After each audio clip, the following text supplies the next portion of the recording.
ancient kingdom of Nepal, last of the Forbidden Lands. A country known as the home of the gods, where temples and shrines are more numerous than houses.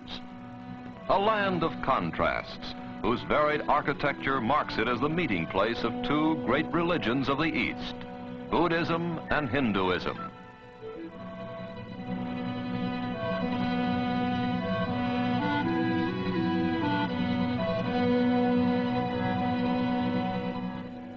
A land where primitiveness and ritual go hand in hand with friendliness and laughter.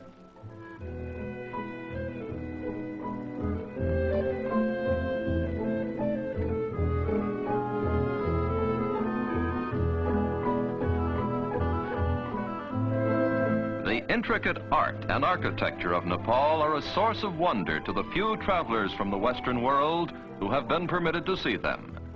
They bear testimony to the genius of a tribe of master craftsmen, the Newars, the original inhabitants of Nepal.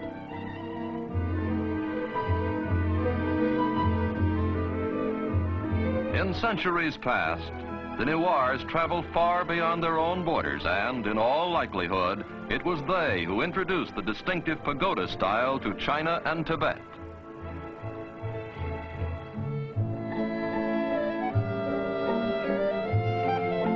One of the crowning achievements of Newar architecture is the Temple of Bodhina, the magnet of all the great Buddhist pilgrimages. Fluttering prayer papers give the temple a festive air, while the glaring eyes of Buddha remind the faithful that their activities are being watched.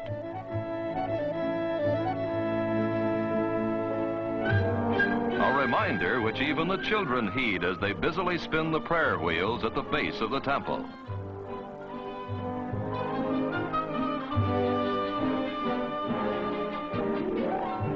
The 7 million inhabitants of Nepal live in a country ringed by mountains and guarded by jungle. There has been practically no contact with the Western world. For hundreds of years, each generation has known a primitive way of life, hardly any different from that of the generations preceding it.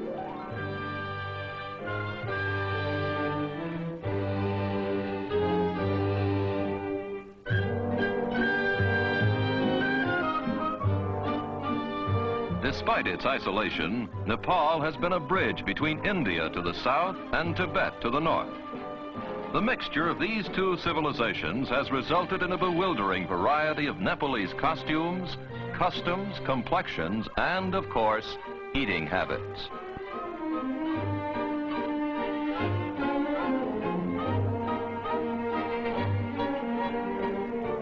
Here, a traveling Hindu fakir, or yogi, demonstrates the latest in imported headgear, a turban fashioned out of hair instead of fabric.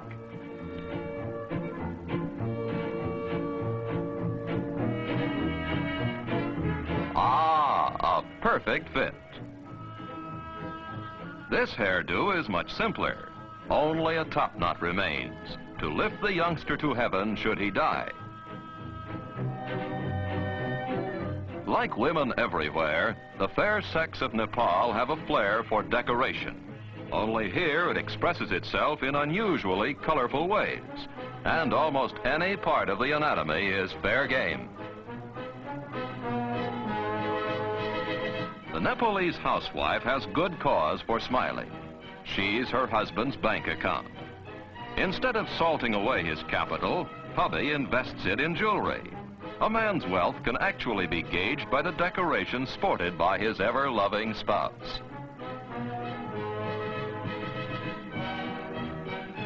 In a land where so many gods are worshipped, festivals and religious ceremonies occupy a good part of the time. Almost every day is a holiday. Some of the festivals are not only gay like this one, but also gory, like the annual Hindu festival of the Dasara, during which hundreds of buffaloes are decapitated as sacrifices to the goddess Durga. A wedding is also an occasion for celebration. It's an expensive affair, but not for the blushing bride. Her trousseau and ornaments are paid for by the groom, who also foots the bill for all the expenses of the elaborate ceremony.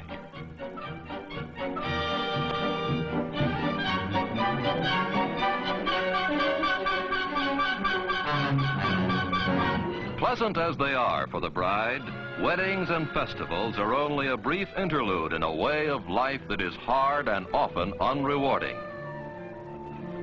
The soil is poor, the tools of agriculture are primitive, and even when a crop does grow, it's often raided by sacred monkeys and other animals which cannot be harmed.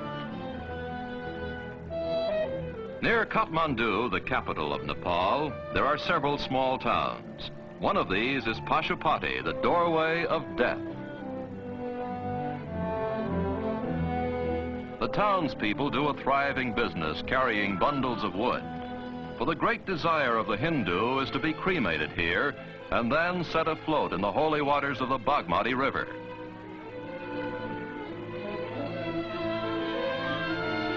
For the living, the Bagmati serves to cleanse not only the soul, but also the laundry.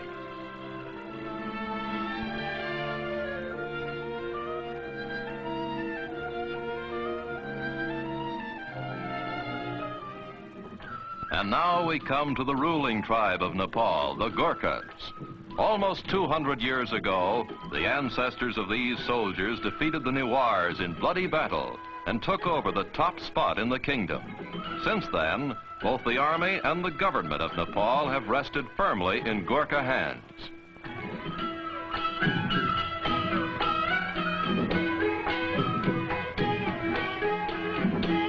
Despite his fondness for dancing while dressed in milady's finery, the Gurkha is considered one of the toughest fighting men in the world.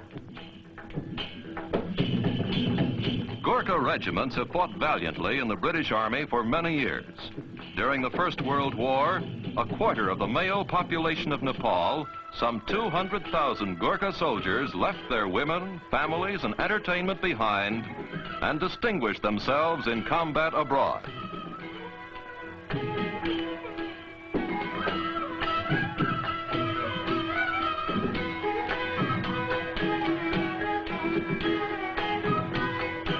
Although the Gurkhas have traveled beyond their own borders, Nepal itself, with its temples, beliefs, and people, has hardly been touched by what we call civilization.